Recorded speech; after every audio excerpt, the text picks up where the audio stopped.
Nabi Ibrahim itu nur dalam dirinya nur apa? Kita kan habis bahas kemarin, masih ingat? Ada nasab jasadiah Nabi, ada nasab nur Nabi sallallahu alaihi wasallam. Disebutkan bahwa Allah ciptakan 2000 tahun sebelum, masih ingat? Arash, nur baginda Nabi Muhammad SAW, lalu diciptakan Sayyidina Adam. Berarti sebelum itu sudah ada Adam sebelum Adam ini.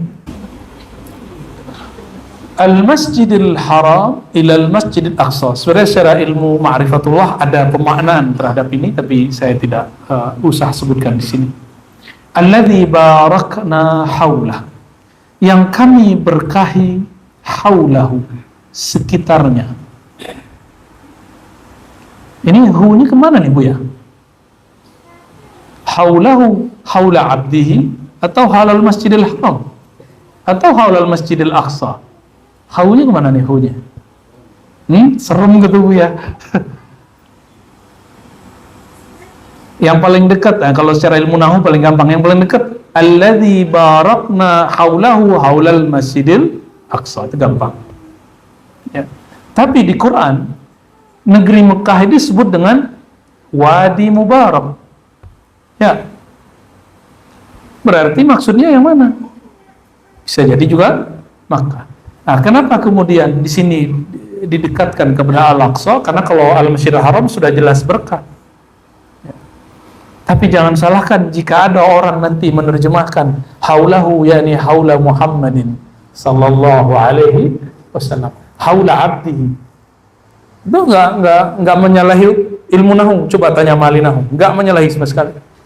Alladzi, yang mana barakna, kami memberkahi haula abdihi, siapa saja yang bersama Nabi Muhammad sallallahu alaihi wasallam. Masjidil Aqsa itu diberkahi karena dia berkah atau karena Nabi Muhammad SAW di situ? Sebenarnya karena Nabi Muhammad ngimamin masjid itu. Loh, dulu yang bangun Nabi Ibrahim. Iya, Nabi Ibrahim itu nur dalam dirinya nur apa? Kita kan habis bahas kemarin, masih ingat? Ada nasab jasadiah Nabi, ada nasab nur Nabi sallallahu alaihi wasallam. Disebutkan bahwa Allah ciptakan 2000 tahun sebelum, masih ingat? Arash, nur baginda Nabi Muhammad SAW, lalu diciptakan Sayyidina Adam. Berarti sebelum itu sudah ada Adam sebelum Adam ini. Ada bashar, kita lebih tepatnya nyebutnya manusia, bashar, manusia pra Adam. Nah, yang dia dapat nur itu cuma Adam yang menjadi nenek moyang kita, ya, Sayyidina Adam alaihis salam. Linuriyahu. Nah, kenapa ada orang yang menerjemahkan hu itu kepada abdihi? Karena linuriyahu, hu-nya kembali ke abdihi, untuk memperlihatkan kepadanya hamba, yaitu Nabi Muhammad SAW, min ayatina, sebagian daripada ayat-ayat kami, tanda-tanda kami. Ayat di sini artinya apa? Apa ayat itu artinya? Kebesaran. Ayat itu secara harfiah dari kata ayah. Itu artinya mana. Bisa juga diartikan penanda.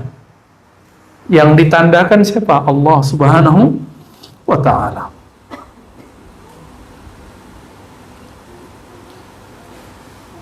Ini juga bisa menjawab, teman-teman yang melakukan Allah, ketika Abu Jahal menjebak Rasulullah SAW. Abu Jahal ini cerdas, pintar debat, mirip-mirip seperti ahli debat yang ada di negeri kita ini, ya.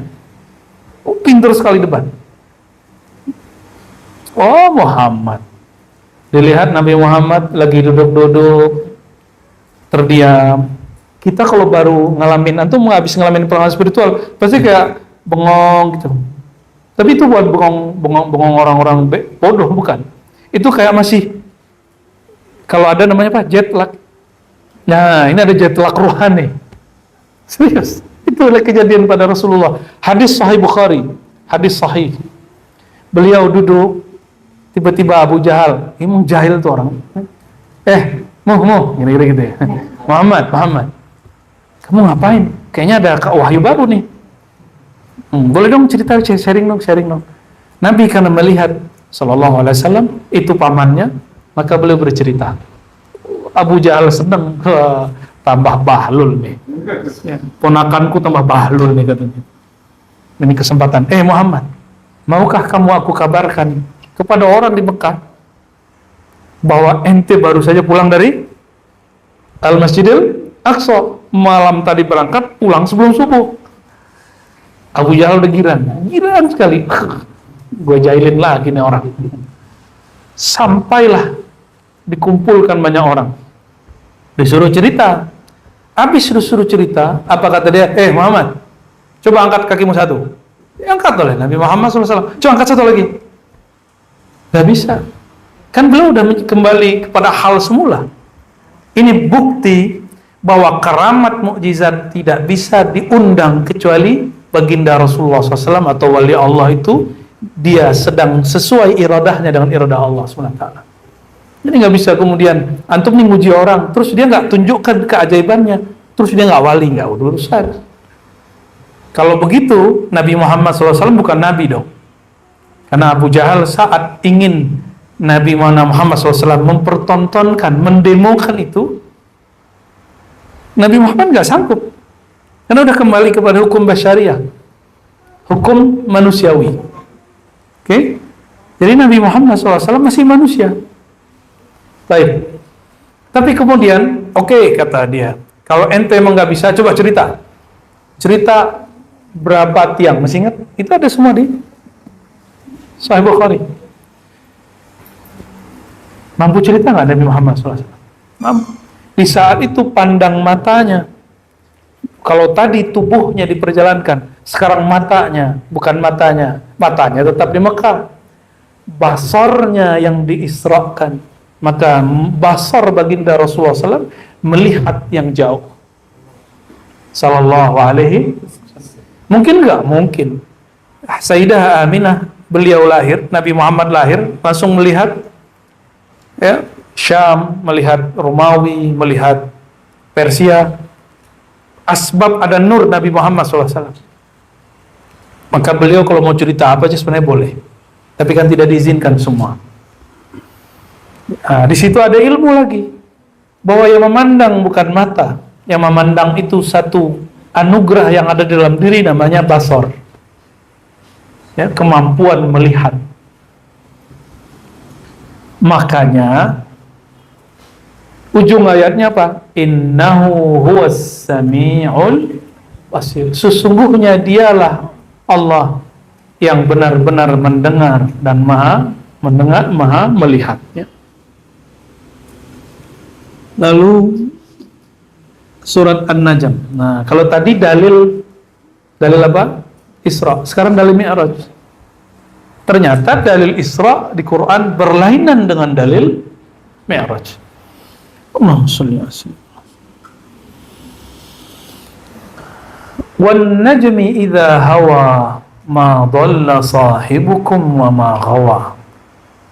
Demi najm. Najm itu nujum. Apa arti nujum? Bintang. Demi bintang itu salah satu nama. Bintang yang besar di langit itu namanya najm. Demi bintang ketika dia mulai condong, berarti sudah mulai malam, tengah malam mulai ke sepertiga malam terakhir.